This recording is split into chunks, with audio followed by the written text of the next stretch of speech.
আসসালামু আলাইকুম বন্ধুরা, সবাইকে ওয়েলকাম জানাচ্ছি গার্ডেনিং উইথ সুমন ইউটিউব চ্যানেলের নতুন একটি ভিডিওতে। আশা করি সবাই ভালো আছেন এবং সুস্থ আছেন। বন্ধুরা, লেবু গাছের ছাদ বাগানের পরিচর্যা নিয়ে আমার চ্যানেলে অসংখ্য ভিডিও রয়েছে, প্রায় 30টার মতন ভিডিও ডেডিকেটলি শুধু লেবু বা লেবু জাতীয় যেমন কমলা, মালটা এই ধরনের গাছের উপরে রয়েছে।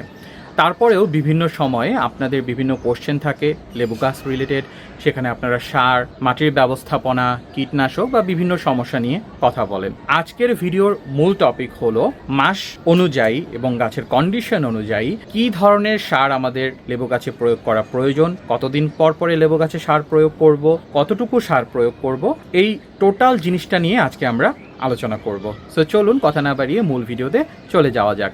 আজকের ভিডিওটি যদি ভালো লাগে অবশ্যই ভিডিওটিতে লাইক করে দিবেন এবং চ্যানেলটিতে নতুন হয়ে থাকলে অবশ্যই চ্যানেলটি সাবস্ক্রাইব করে দিবেন। বন্ধুরা, লেবু গাছের পরিচর্যা বিভিন্ন স্টেজে বিভিন্নভাবে করতে হয় এবং সারগুলোও বিভিন্নভাবে বিভিন্ন স্টেজে দিতে হয়। তাই ফিক্সড একটা রুটিন দিয়ে ফিক্সড এক ধরনের সার দিয়ে আপনি আপনার লেবু গাছকে মেনটেন করতে পারবেন না।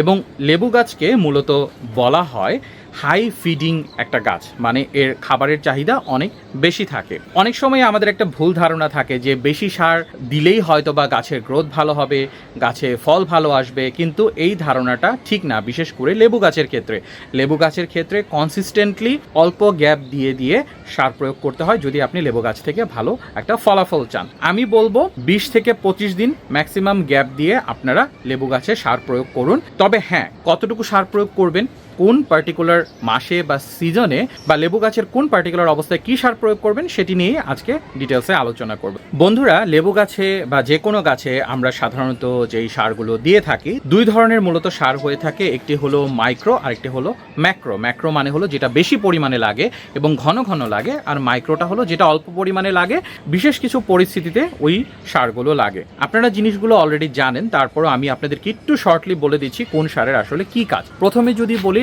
নাইট্রোজেনের কথা, কোন ফার্টিলাইজারে নাইট্রোজেন বেশি থাকে, যেমন গোবর সার, কিচেন কম্পোস্ট, ইউরিয়া সার, ডিএপি ফার্টিলাইজার বা এনপিকে ফার্টিলাইজার যেখানে এন এর ভ্যালুটা অনেক বেশি, এই ধরনের সারে নাইট্রোজেনের পরিমাণ বেশি থাকে। নাইট্রোজেনের কাজ কি? গাছটাকে গ্রোথ করতে হেল্প করা, গাছের শাখা প্রশাখা বৃদ্ধি করা, গাছটাকে বড় করা, গাছটাকে স্ট্রং করা।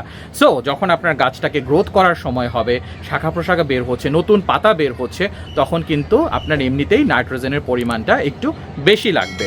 এরপরে আমরা কথা বলতে পারি ফসফরাস নিয়ে, যেটা একটা ম্যাক্রোনিউট্রিয়েন্ট বা গাছের জন্য বেশি পরিমাণে লাগে।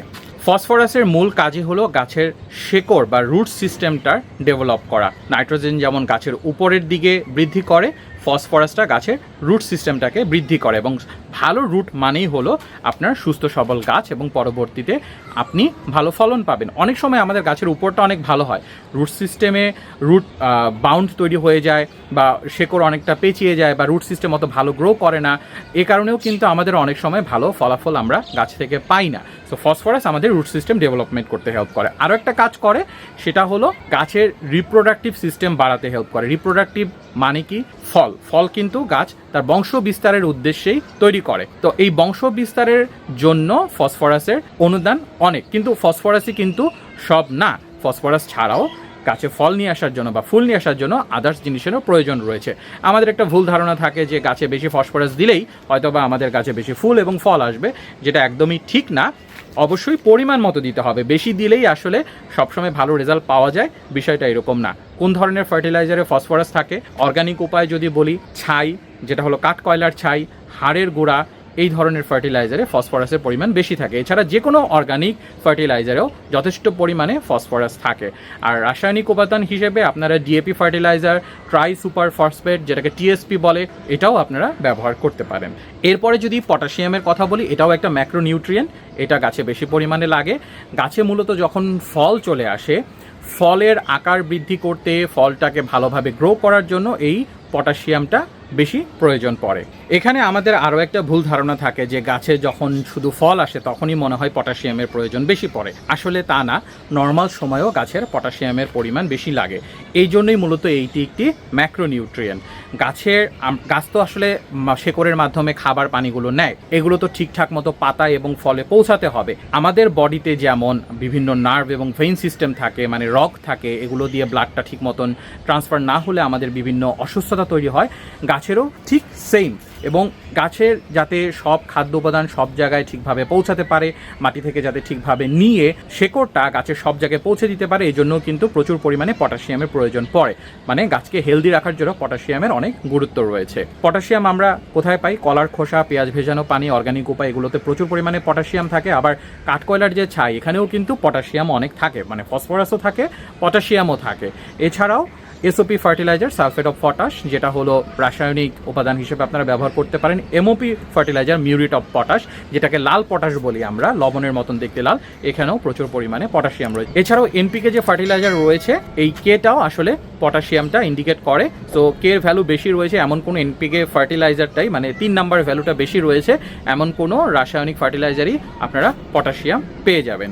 এরপরে রয়েছে ম্যাগনেসিয়াম, গাছের ক্লোরোফিল তৈরির জন্য। মানে গাছ তো আসলে মূলত এই যে সবুজ পাতাগুলো তৈরি হয়, এখানে মূলত ক্লোরোফিল থাকে, এবং এই ক্লোরোফিলটা ইউজ করেই কিন্তু সূর্যের আলো এবং ক্লোরোফিল একসাথে কাজ করে গাছের জন্য এনার্জি তৈরি করে। তো এই ক্লোরোফিল তৈরির জন্য ম্যাগনেসিয়ামটা লাগে। তাই গাছের যখন গ্রোয়িং সিজন আসে তখন আমাদের ম্যাগনেসিয়ামের প্রয়োজন পড়ে, যে কোনো গাছের ক্ষেত্রেই। মানে নাইট্রোজেনটাও লাগবে, পাশাপাশি ম্যাগনেসিয়ামটাও লাগবে। ম্যাগনেসিয়াম সাধারণত জৈব সারে নর্মালি পাওয়া যায়। এছাড়াও ইপসাম সল্ট বা ম্যাগনেসিয়াম সালফেট, এখানেও প্রচুর পরিমাণে ম্যাগনেসিয়াম থাকে। এছাড়াও আরও কিছু ফার্টিলাইজার রয়েছে, যেমন বোরন, যেটা গাছের ফুল এবং ফল নিয়ে আসতে হেল্প করে, ফলের আকার ভালো করতে হেল্প করে, এবং পাতার যখন গঠনটা হয়, গঠনটা ডিফর্ম যাতে না হয়, সুন্দর স্ট্রাকচার অনুযায়ী পাতাটা যাতে তৈরি হয়, সেটার জন্যও কাজ হয়। ক্যালসিয়ামও মোরলেস একই রকম কাজ করে, মানে ব্লসম এন্ড রড যাতে না হয়, ফল যাতে পচে না যায়, এটার জন্য কিন্তু ক্যালসিয়াম ভালো কাজ করে। ডিমের খোসা, ঝিনুক শামুকের খোসার গুঁড়া, এগুলোতে প্রচুর পরিমাণে ক্যালসিয়াম থাকে। রাসায়নিক সোর্স হিসেবে আপনারা জিপসামটাও ব্যবহার করতে পারেন, বা যে কৃষি চুন রয়েছে সেটাও কিন্তু আমরা ব্যবহার করতে পারি। তবে কৃষি চুন ব্যবহার করলে যেটা হয়, মাটির পিএইচটা একটু বেড়ে যায়, তাই মাটির পিএইচটা একটু চেক করে তারপরে কৃষি চুনটা আপনারা ব্যবহার করবেন। জিপসামটা তেমন কোনো প্রবলেম করে না। এবার যদি বলি যে গাছের, আমরা তো জানলাম যে গাছের কোন স্টেজে কোন সারটা লাগবে। এখন আপনার লেবু গাছটি বর্তমানে কোন স্টেজে আছে তার উপরে সিদ্ধান্ত নিয়ে আপনারা সেই ধরনের ফার্টিলাইজার দিবেন। অনেক বেশি দিবেন না, একটু গ্যাপ দিয়ে দিবেন। তার মানে গাছে যখন ফুল ফল আসার সময় হবে, ফসফরাস বেশি রয়েছে, পটাশিয়াম কিছুটা রয়েছে এবং বোরন রয়েছে, এই ধরনের ফার্টিলাইজার ব্যবহার করবেন। গাছে ফল আসার সময় সাধারণত যেহেতু ফলের দিকে আমাদের কনসেন্ট্রেশনটা দিতে হবে, গ্রোথের দিকে না, তাই নাইট্রোজেন কম আছে, এই ধরনের ফার্টিলাইজারই দিতে হয়। ভিডিওর মাঝখানে আমি আপনাদেরকে একটা ইনফরমেশন দিতে চাই। লাস্ট ভিডিওতেও আমি এটা বলেছিলাম, আমরা খুব শীঘ্রই একটা অনলাইন গার্ডেনিং স্টোর ওপেন করতে যাচ্ছি। আমরা বেশ কয়েকজন ছাদ বাগানি মিলে এই উদ্যোগটা নিয়েছি। কেন নিয়েছি? কারণ অনেক সময় এই ম্যাটেরিয়ালসগুলো ভালো কোয়ালিটির, ভালো মানের জোগাড় করা প্রবলেম হয়ে যায়, অনেক সময় নিজেরা তৈরি করতে পারি না। বর্তমানে আমরা যাচাই বাছাই করছি, বিভিন্ন সেলারের স্যাম্পল কালেক্ট করে কার আইটেমগুলো ভালো, কার ফার্টিলাইজারগুলো ভালো। সো আমাদের অনলাইন স্টোরে আপনারা কী কী ধরনের প্রোডাক্ট দেখতে চান, বা আপনাদের যদি কোনো সাজেশন থাকে, পরামর্শ থাকে, অবশ্যই কমেন্ট সেকশনে জানাবেন।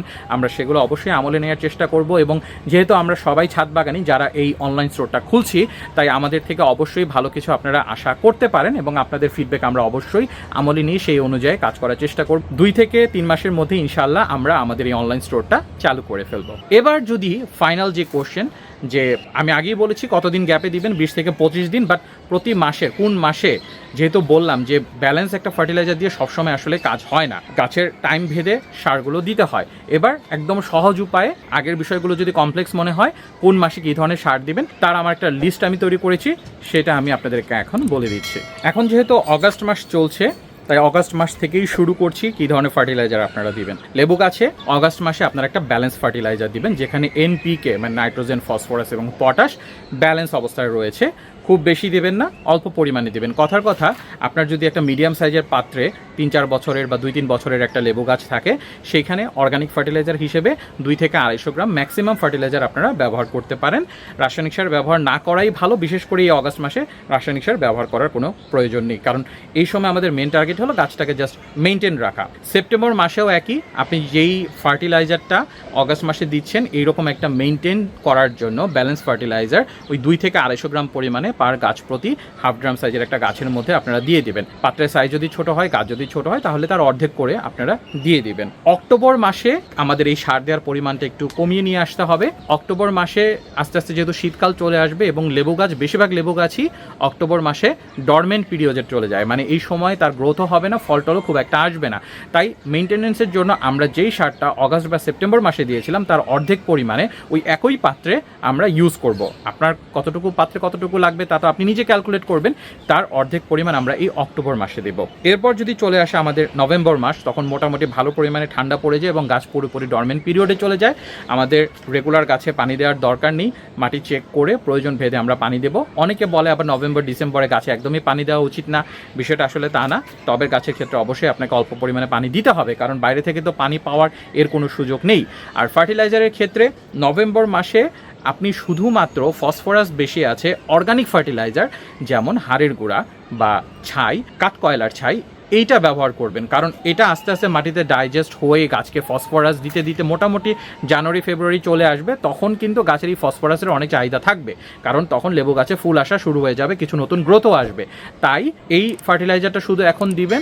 আর এমনি ব্যালেন্সের জন্য অক্টোবর মাসে যতটুকু সার দিয়েছিলেন, ব্যালেন্স একটা অর্গানিক সার, ওই রকম একটা সারই আপনারা দিবেন। আমি জানি অনেকে আপনাদের কোশ্চেন থাকবে যে ভাই অর্গানিক সারের কথা বলছেন, রাসায়নিকটা আসলে কিভাবে দিব?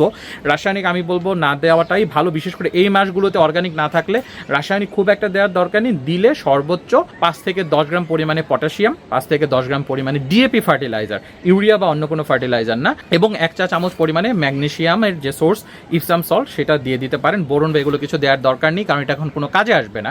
এখন ম্যাক্সিমাম গাছেই, বিশেষ করে লেবু গাছে, কোনো প্রকারের ফল আসবে না। এরপরে ডিসেম্বর এবং জানুয়ারি মাসে একইভাবে যদি আপনি নভেম্বর মাসে ফসফরাস বেশি রয়েছে এমন সার দিতে মিস করে ফেলেন, ফসফরাস বেশি আছে এই ধরনের ফার্টিলাইজার আপনি এখনও দিতে পারেন, তবে এটা হয়তো একটু লেটে কাজ করবে। সেই ক্ষেত্রে ডিসেম্বর বা জানুয়ারি মাস যদি হয়ে যায়, ডিসেম্বরের শেষ বা জানুয়ারি, সেই ক্ষেত্রে আপনারা ডিএপি ফার্টিলাইজারটা দিতে পারেন। ওইটা তুলনামূলক একটু ফাস্ট কাজ করে, যদিও ওইটা রাসায়নিক সার, কারণ হাড়ের গুঁড়া বা ছাই থেকে ফসফরাসটা আসতে বা পটাশিয়াম আসতে অনেক লেট হয়ে যাবে, ততদিনে আপনার ফ্লাওয়ারিং সিজনটা চলেও যেতে পারে। এই কারণে ডিএপিটা ওই সময় আপনারা ব্যবহার করুন।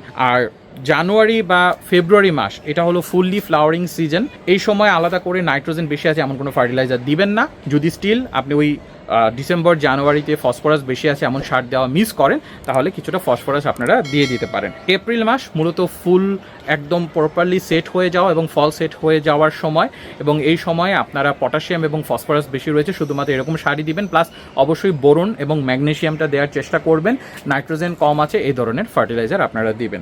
এবং ফাইনালি মে মাসে তখন মোটামুটি গাছের যে ফলগুলো রয়েছে ম্যাচিউর হওয়ার সময় চলে আসে, মে জুন জুলাই, এই টাইমগুলোতে আপনারা পটাশিয়াম বেশি রয়েছে এই ধরনের ফার্টিলাইজার বেশি দিবেন। ফসফরাস বা নাইট্রোজেন ব্যালেন্স হিসেবে, মানে ওই যে 200 গ্রাম বা 150 গ্রামের পরিমাণের একটা ব্যালেন্স ফসফরাস এবং পটাশিয়াম রয়েছে এই ধরনের অর্গানিক ফার্টিলাইজার গাছে দিবেন।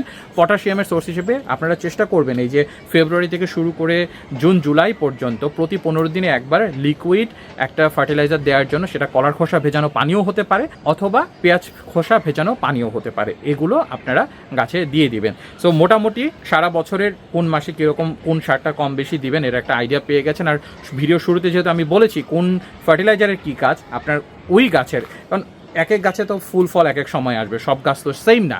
সো আপনার প্রয়োজন অনুযায়ী আপনি সার প্রয়োগ করবেন। আর এখানে একটা কমন কোশ্চেন থাকতে পারে যে আমাদের যে সরিষা খোল ভেজানো পানি লিকুইড ফার্টিলাইজার, এইটা আমরা কোন কোন সময় গাছে দিতে পারবো? এখানে কিন্তু প্রচুর পরিমাণে নাইট্রোজেন থাকে, আদার্স উপাদানও থাকে, বাট নাইট্রোজেনের পরিমাণ বেশি থাকে। তাই গ্রোথ যখন গাছের বেশি থাকবে তখনই আপনারা এই ফার্টিলাইজারটা বেশি ব্যবহার করবেন। আশা করি আজকের ভিডিওটি আপনাদের কিছুটা উপকারে আসবে, বিশেষ করে লেবু গাছে, ছাদ বাগানে লেবু গাছের ক্ষেত্রে কোন মাসে কী ধরনের ফার্টিলাইজার দিবেন, কোন কাজে কোন ধরনের ফার্টিলাইজার দিবেন, এবং মোটামুটি আমি একটা আইডিয়া বলেছি যে হাফ ড্রাম পরিমাণে 2-3 বছরের একটা গাছের জন্য 2 থেকে 250 গ্রাম ফার্টিলাইজারের কথা বলেছি, ওইটা আপনারা একটু কম বেশ করে নেবেন গাছের বয়স এবং পাত্রের সাইজ অনুযায়ী।